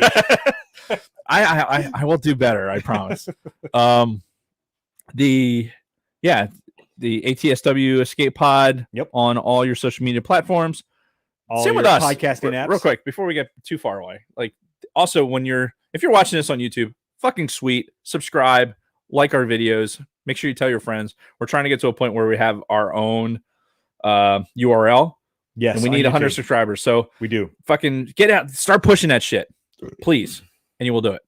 But also you can find us on everything that you can get your podcast from. You can get iTunes, you can go Google Podcast now is what it's called. Right. Stitcher, fucking iHeartRadio, and Spotify. Spotify, which is that's the big one. Which Joe Rogan's new hotness. Yeah, so. Which he's officially over on Spotify now. Yeah. So I heard something. I don't know what I'm talking about, but yeah, Spotify is definitely the new hotness as far as podcasting goes. Yeah. So find us on all those places, but leave us reviews as much as possible on iTunes, and you can do that on Facebook as well. We've been forgetting our fucking 5-star reviews. We did. I forgot last week, so I'm going to let you look that up while I continue to talk about our friends. Did I mention ATSW Escape Pod? I think I did. We mentioned them more times than they deserve, quite frankly. Check out the Big Swedes. Big Swedes Great Adventure. Excellent Adventure. Big Swedes Excellent Adventure. Yes. On the YouTube. Yes. He's been doing shorts as well. He just did one with our friend Keith Lehman, who hosts the show Layman's Terms, which is on Facebook. You can find it on Facebook Live. Keith Lehman is our champion for fantasy football. So you will do it. Go find that. Find our friends at the Used and Abused podcast, which are relaunching next week. 4 days. 4 days.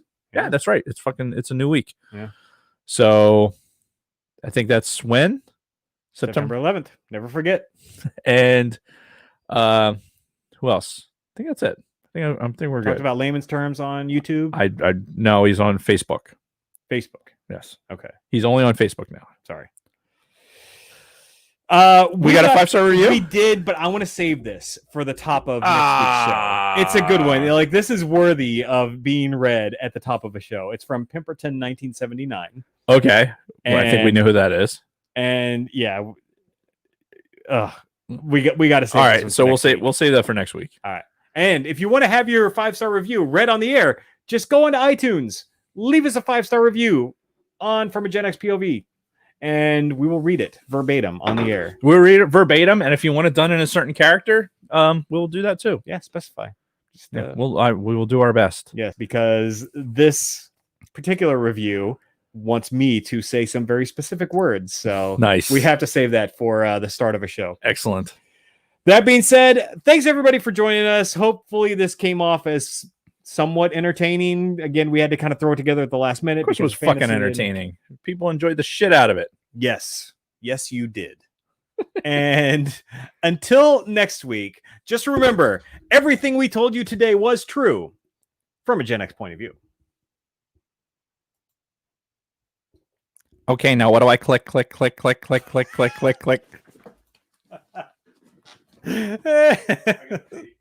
was not ready for that. Oh, Jesus. That's good. Episode 8 Raw. All right, 2 more episodes and we're a real podcast. I'm a real podcast.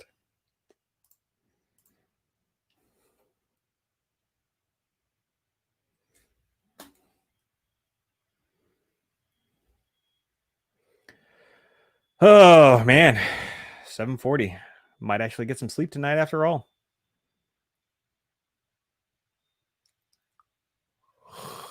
Kristen's been dying to bring us out ice, and we haven't needed ice for the last couple of shows, so she's really disappointed.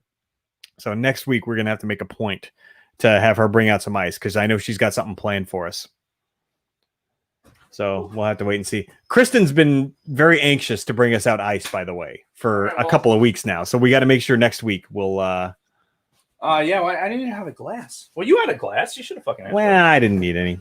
So we'll just make a point to make sure we get out next week. So Raj. We're still in the after hours show. We're Nice. still... So let's talk about our draft grades. Oh, yeah. So what did we get anyway? So I'm gonna read through it. Okay. Just putting this away. All right, we're gonna go over our draft grades, everybody. So for those of you who are in the fantasy draft, apparently the grades have already come back, and I guess it's not good for me for some reason. So, Supergirl came in and let us know that the grades were out. Yeah, while we were having our audio issues, and we had to restart the show, and informed us that she did better than both of us, which is set off some alarms. Yeah. I'm not gonna lie. Yeah. Well, because she was just fucking YOLOing it too. So should we start from the bottom and work our way up? Sure. All right. So, and yes, we are going to review Thrawn. I've only just started. I'm only like 3 chapters in, but I would like to do a Thrawn review. Yeah, we're gonna go in a week or two. We're gonna do ATSW. Do the Thrawn review. Fuck. I'm not gonna reread it. I mean, I finished it in 8 hours. Damn. Because I posted on the thing. It's like I had the book in my hand, and then fucking 11 o'clock that night, I was done. Wow. So it was like 8 hours. Holy shit. So I enjoyed it. It was good, bud. Okay. But we'll definitely break that down. More to follow. So anyway, draft grades. So starting at the bottom, fucking our defending champion, the Echo AT-ATs, got a D+. Ooh. A D+. Now, what happens when I click report card? Does it give us some fucking... Typically, it comes with a whole slew of... Yeah, so selecting the bottom of this first... I'm going to read it fast. Selecting the bottom of the half of the first round, number 7 overall, Echo AT-ATs can attribute this unimpressive performance to their late draft position with a projected record of 1-12. Woo! This team won't worry anyone. Echo AT-ATs are predicted to finish 12th in Sidebar Cantina. Their best pick was Alexander Madison. Who? Looks like he's in a whatever. And going out on a limb, he picked up Nick Foles, which, hey, I appreciate the Eagle love there. Yeah. I do. But coming from the guy who picked like a couple of Eagles players. I did, and I will talk about that. And... I did pick up Wentz, and I picked up the Eagles D. Yeah. Everyone, it seems, think that they're a fantasy expert these days, so there's no telling where you got the idea to select Foles at number 90, about 25 spots earlier than his ADP of 115. Foles is projected to score 0 fantasy points this season with the Bears. So, yeah, he's given the rest of us a chance. All right. We'll just say that. So you're telling me there was a chance. All right, next, we have Attack of the Pre-Swede. Oof. So Nick in his first outing with our league. In his first outing, and apparently was butting heads with Lunar Girl when making selections. And I took the Eagles D, and he wanted it. I did take the Eagles D. Yeah, I know. I saw it. I was there. So draft summary. Gross. Attack of the Pre-Swede was handed a solid draft position, and they dropped the ball. Did I mention he got a C-? Oof. Yeah. Solid draft position, but dropped the ball. Even though they had the 3rd overall pick, they projected to finish 10th in Cyber Cantina fantasy football. Attack of the Pre-Swede looking at a final record of 3-10. The biggest steal with a late round value, who selected Rieger at 171. I would agree. I think that's going to prove to be actually a good pick. Yeah. Later on, and then going out on a limb. Do you know this is the best? Do you know something we don't? There's no other reason you would choose Minshew the second in the 6th round, about 4 rounds earlier than his ADP of 124. Granted, you may be onto something. Projected to score 244 fantasy points this season with the Jaguars. He appears poised to surpass his rookie year when he threw for 3,271 yards, 21 touchdowns, 16 INTs, and ran for 344 yards over 14 games, totaling 202 fantasy points based on projected points. Minshew the second will slot in as the number 1 quarterback for Attacker Pre-Swede to begin the season. I never heard of the motherfucker. So yeah, he did pick up Zach Ertz. So he went and got some of his boys. Week 9 could be a rude awakening for Attack of the Swede as they have 5 players on a bye: Cooper Kupp, Zach Ertz, Dallas Goedert, Jalen Rieger, and Boston Scott. Well, 1, 2, 3, 4 of those are Eagles. So good luck. Yeah. Welcome to the league. Next up with a C. Suck my midichlorians. Man. With a few too many stretches, suck my midichlorians hopefully aren't playing for money. Ouch. If suck my midichlorians handles adversity during the season the way they did in this draft, it's going to be a challenging year. Picking number 10 overall, they were clearly unprepared, which was fact. He did say right at the chat, he's like, I haven't fucking studied, I haven't done anything. To be fair, neither had I. Yeah, none of us did. I mean, I challenged whoever had. Tony Ferrara was probably the most prepared for a draft, and that was a hockey draft. Yeah. Picking number 10 overall, they were clearly unprepared. Suck my midichlorians are predicted to finish 11th in the Sidebar Cantina fantasy football with a record of 2-11. The best pick was Preston Williams. The stretch pick was Deshaun Jackson. Did you lose a bet? We were wondering why else you would choose Jackson at number 63, about 5 rounds earlier than his ADP of 126. Perhaps you're on to something, though. Projected score, blah, blah, blah, Is blah, blah, blah. he even on the team anymore? Yeah, he's on the Eagles. Okay. He's off injury. Right. Deshaun Jackson will be good for, like... 3 games. Well, I don't question his... unless it has to be a major injury, but I think you'll see Deshaun Jackson more, but he's going to be a stretch to field guy. Like, because defenses have to fucking account for him. Oh, sure. You can't just fucking let him go. You have to you have to cheat with the safety. You have to put your good corner on him because he's a speed guy. He still has that speed. Yeah. How much of that speed he still has after all these years, who knows? But especially early on, Wentz is going to want to stretch the field. And if you can even throw that direction, even if you overthrow Jackson, at least it makes people think about it. Yeah. So I think Jackson will be good for, a few touchdowns this season, but nothing. He's not going to get in a PPR league. I don't think he's going to get enough reps to be real valuable. Okay. All right. Who's next? Next we have with a C+. C+. Big Blue Milk and Froggies. Ooh. I'm not going to say that as many times. Led by a pair of Ravens, Big Blue Milk and Froggies aren't anything to get excited about. In the summary, blessed with a solid draft position, number 5 overall, expectations were high for Big Blue Milk and Foggies, but those expectations disappeared instantly after they drafted. Wow. As this team appears to be on pace for a lackluster 7th place finish in the Sidebar Cantina. Behind multiple Ravens in the early rounds, Mark Ingram in Baltimore. But I thought the Ravens were good last year. They were good last year, but Big Blue Milk and Foggies are projected to, post a record of 7-6. So at least she's above 500. Yeah, I wouldn't listen to them too much. Here's the reach pick. Did you lose a bet? It repeats. So she picked up Daniel Jones. So this is Luna Girl. She's a Giants fan. I don't hate the Daniel Jones pick. I think Daniel Jones is going to be one of those that, because he's going to be under, so he's going to be playing from behind every fucking game. The Giants defense sucks. Yeah, they're not going to do shit this year. This is Jones' rookie year. He's got Saquon Barkley, so he's got a talented guy to fucking dump the ball to and hand the ball off to. So the guy with Saquon Barkley is going to do well. But for Jones, I think you're going to see above average performance for him. So I personally, I don't think it's a reach. I think it's a good pick, especially in a league where we're potentially playing 2 quarterbacks. So you have to look at the matchups and you have to pay attention to that shit. All right. Who's next? Legacy of Bane. No. With a C+. C+. In spite of a few value picks, Legacy of Bane have a solidly average roster. Fuck. Legacy of Bane are not a team of destiny, but they could possibly reach the playoffs, assuming things break in their favor. Playoffs. After picking number 9 overall, the team is projected to land in 8th place in the Sidebar Cantina Fantasy Football. Legacy of Bane are in store for a mark of 5-8 with the current roster. Huh. Mark it here. You heard it here first. 5-8. How am I supposed to? And I'm going to make the playoffs at 5-8. Playoffs. Let's see. Going out on a limb, you must have run out of time, right? Yes, twice I did. It had to be an auto pick. That's the only explanation for the selection of Cousins at 81, about 4 rounds earlier than his ADP.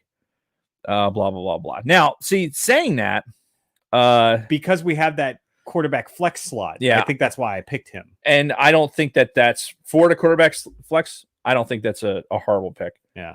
I think Yahoo's using an algorithm to fucking pick these things. Yeah. They probably don't anticipate that for most leagues. But yeah, I'll go with the 5-8 thing. All right, next. Yeah. With a B-, I heart Diet Coke. Wow. Well, at least I had a B. Yeah. Led by a pair of Chiefs, I heart Diet Coke have a great team if the goal is to finish dead last. Oh my God. Wow. If you can't handle the heat, get out of the draft room. I heart Diet Coke collapsed under the pressure of this draft. Jesus Picking number 12 overall, they were clearly not ready. Behind the multiple Chiefs in early rounds, Tyreek Hill and Travis Kelce, I heart Diet Coke are predicted to finish 9th in Cyber Cantina with a record of 4-9. Bullshit. That's fucking brutal. I call bullshit right fucking now. Yeah. There's no fucking way I go 4-9. No. I will put money on the fucking table right now. I do better than 4-9. We do need to start a new money pile. We do. We need cash. Like, when the fuck do we ever have cash anymore? Not very often. Anyway, I'm committed. So going out on a limb apparently was Carson Wentz, which again, 2 quarterback league. I don't fuck them. Yeah. So the biggest steal was picking up Le'Veon Bell. I don't know that it was really a big steal. I think it's kind of a gamble because he does have issues with the coach right now, and he's up there in age. And he was brought in to be, coming out of Pittsburgh, having this fucking amazing season. He's like this. He's got this delayed style of running that served him really well at Pittsburgh. Yeah. And I'm hoping that with the Jets, they figured out that, like, okay, this is how we make this guy effective. As opposed to just telling him, hey, run behind these linemen, have the lineman adjust to doing something like that he did in Pittsburgh to make it more familiar with him to hit those gaps. That's what I'm hoping. Yeah. So my going out on a limb is probably Le'Veon Bell. Next, with a B, is Chewy's Angels. Ooh. All right. So Kristen and her her team, she was very happy about this. So behind a terrific set of running backs, Chewy's Angels drafted like a Yahoo expert. High kudos for somebody that gave a B. That's high praise. And After drawing a juicy draft position, number 2 overall, Chewy's Angels had an outstanding performance, with Saquon Barkley and Aaron Jones slated to combine for the second highest point total of all starting running backs groups in the league. Chewy's Angels are projected to finish 3rd in the Sidebar Cantina with a record of 10-3. Damn. Wow. Her stretch pick was Jared Goff. Again, I don't think it was a stretch pick. They said her best pick was Chase Edmonds. Who? Netted a late round bargain. So we'll see about that. So yeah, she did better than us. They're saying 10-3. All right. We'll see. Yeah. We will see. I have to rearrange the divisions too. Don't let me forget that. Okay. Next, with a B is Imperial Right Guard with his fucking auto draft. Wow. The motherfucker auto drafted and gets a B. Headlined by an impressive set of running backs, Imperial Right Guard have a legit shot at playoffs. All right. I don't even want to hear about it. Like auto draft boy. You can just skip past He it. picked up Roethlisberger. Best pick was apparently Jonathan Taylor. Whatever. Yeah, we'll skip that one. Yep. So here we go. With a B, Orange Jacket Men. Oh shit. I'm going to now. Here's where we fucking. I'll give a little fucking credit to the Fets. Yeah. Who, the Idaho boys who started off pretty rough last year. Yeah. Last year was they couldn't find their ass with both hands, and they figured it out. They figured it out by the end of the season. Yeah. They figured out how to fucking play fantasy and started winning games. Yeah. Yeah. No, they had a substantial turnaround. Despite Bronco Fed especially drafting the entirety of the fucking Cowboys lineup that played in fucking Boise. blue and orange at one point. So, but with it be Orange Jacket Men, powered by a few steals, Orange Jacket Men will battle every week. When a bottom half draft slot yields top half results, that's a sign of an impressive effort by the GM, which was the case with Orange Jacket Men, who flipped its number 11 overall pick into a projected 6th place finish in the Cantina.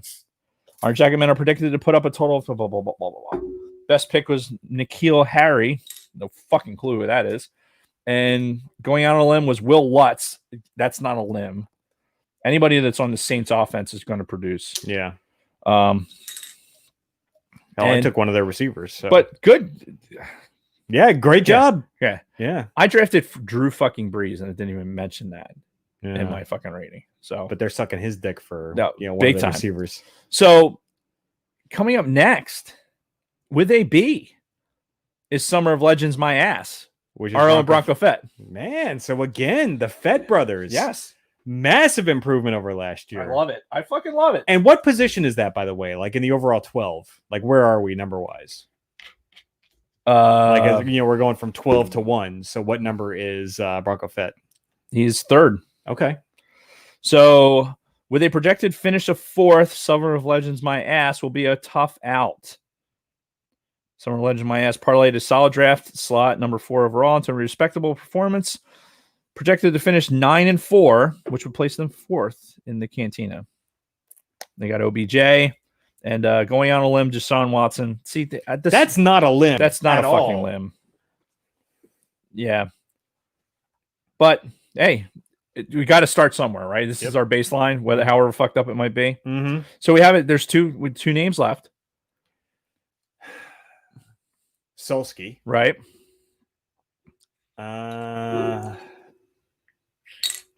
And Tony Ferrari.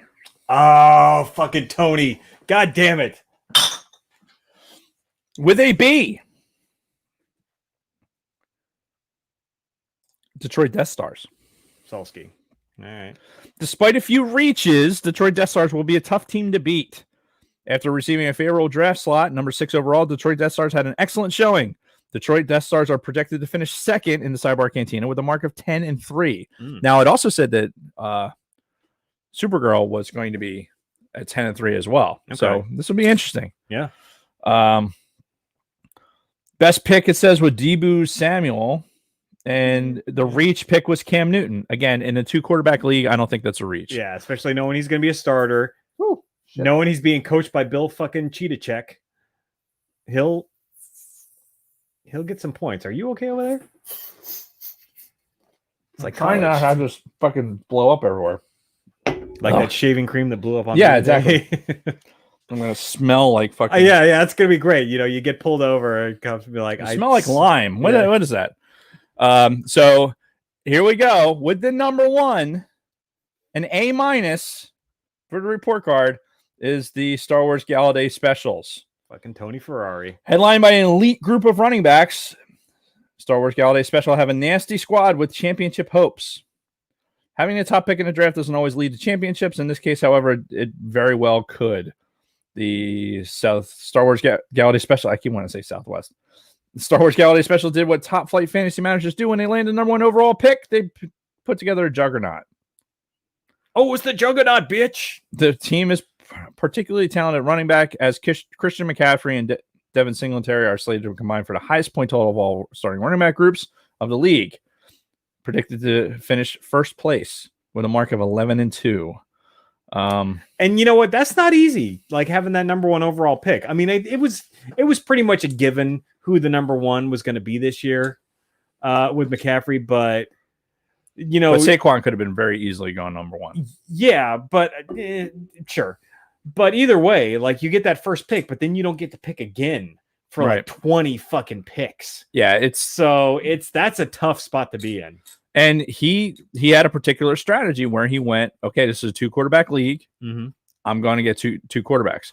And they said for the reach pick, Kyler Murray was a reach. Again, I don't agree with that. Yeah. I think that based on how our league is structured, I think that those because I did the same thing. When I picked up Drew Brees, I picked up Carson Wentz to back it up. Right, and that's what like most of these reach picks are quarterbacks, according to Yahoo, which they don't understand the structure of our league. Exactly. Clearly, so. They don't see because quarterbacks went early, especially because of what Tony did. Yeah. He kind of broke the ice on quarterbacks when usually in the league, like when I made the comment during the draft, is like in the 4th round, and I haven't picked up a running back yet. That's unheard of. Yeah. Like in my draft history, because running backs are such a hot commodity, especially in a PPR league, because they get so many touches. Yeah. So, but that's it.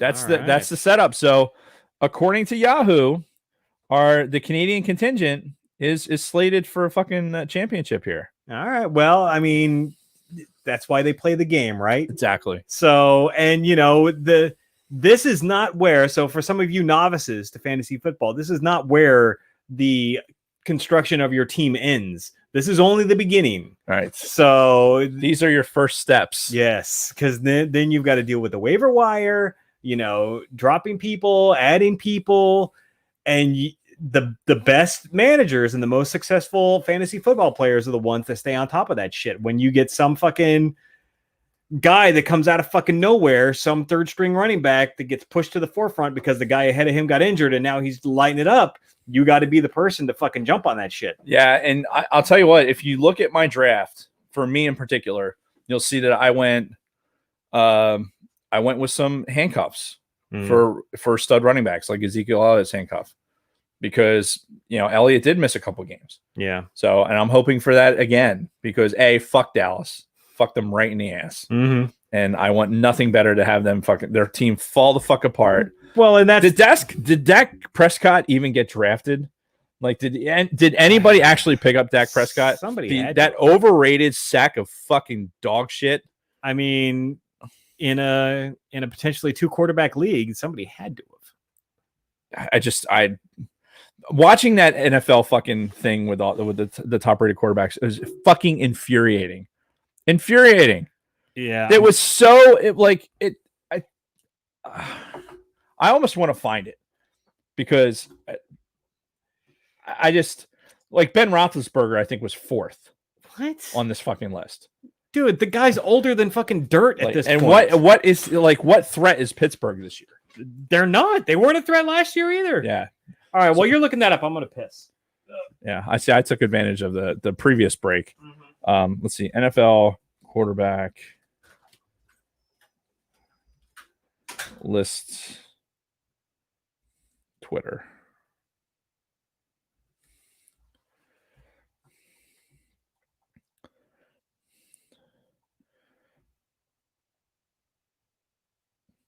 It was like it came out of fucking NFL doc. Like it was on NFL's fucking channel too. And that's what fucking like, do they really believe it?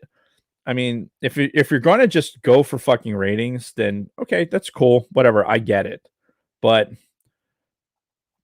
by even the innuendo. Hang on, I gotta fucking find it now because it aggravated me so fucking much. Obviously, because I'm still talking about it. Man, they have an active social media page. I'll give them that. Reactor breaking. Anyway, good draft, everybody, though.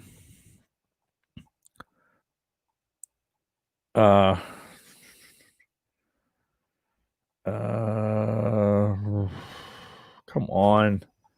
God damn it. All right. Dude, the NFL tweets a lot. Do you follow the XFL on Twitter? No. They're actually pretty fucking funny on Twitter. That's pretty much the only thing they have going for them at this point. Jesus Christ. Fucking losers. Oh my God. We got to wrap this up soon. I actually have to get ready for bed here in a little bit. Yeah, I got to go up to the base tomorrow. Yeah, I have to go to base tomorrow, and I have to get up to go to the gym at 4:30 in the morning. Because I got to go work out, get home, shower, and then go to work. So that's my new routine. Though the good news about that is our report time is 0800 now. Okay. So for this new thing we're doing at work. Okay.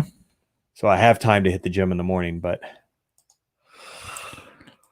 Lunar Girl is 100% right, by the way. Going to be a shit show when everyone starts going out for COVID. Yep. What do you mean going out for COVID? When they start losing players for COVID. Oh. Yeah, I agree 100%. It's going to be. Yeah, I didn't even think it's going to add a dynamic of, because you're going to see a lot of starters go down.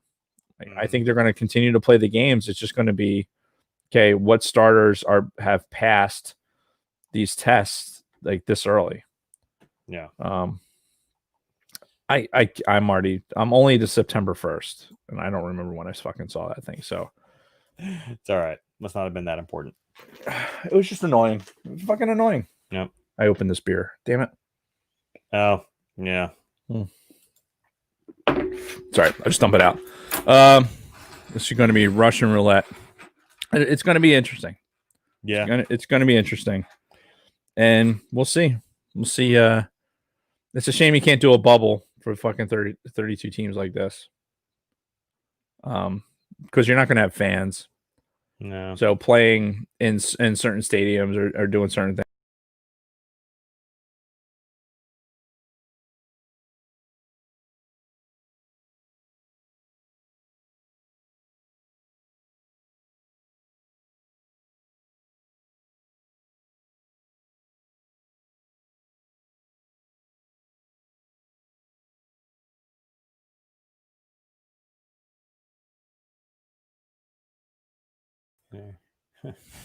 Whoops.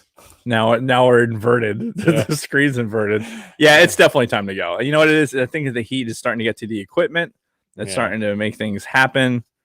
Yeah, we disappeared. Yeah, it was a misclick. We'll call it that. Okay, now what do I click? Yeah, apparently the wrong thing. So all right. Yeah, we're done, folks. So thanks everybody for sticking with us in the after hours. It was fun, but it's time to get to bed. Yeah, go get us some subscribers on YouTube. Please. Pretty please, with sugar on it.